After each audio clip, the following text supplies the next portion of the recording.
Hello guys, welcome to my mini blog. College জলের নিচে ডুবে যাওয়ার কারণে 1 সপ্তাহ ছুটি, তাই ভাবলাম বাড়ি থেকে ঘুরেই আসি। যাই হোক, বাড়ির চারিদিকে তো জল জমে গেছে, বাট আমার বাড়িটা বেঁচে আছে।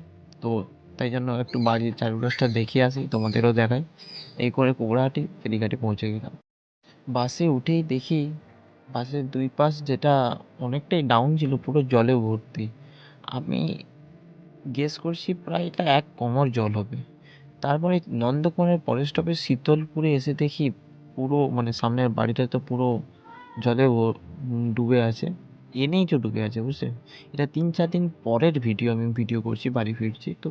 বর্ষার সময় কতটা জল জমেছিল। যাই হোক, খুব পরিমাণ বৃষ্টি হয়েছে। এখান থেকে তো পেট্রোল পাম্পের যারা কর্মকর্তারা আছে তারা পুরো এই সাইডটা ঘিরে দিয়েছে, যাতে না কোনো রকম বিপদ হতে পারে। ঠিক আছে। তো যাই হোক, সত্যি অনেক বৃষ্টি হয়েছে, অনেক ক্ষতিগ্রস্ত হয়েছে। ধানের জমি অনেক পুরো ডুবে গেছে, সাদা হয়ে গেছে।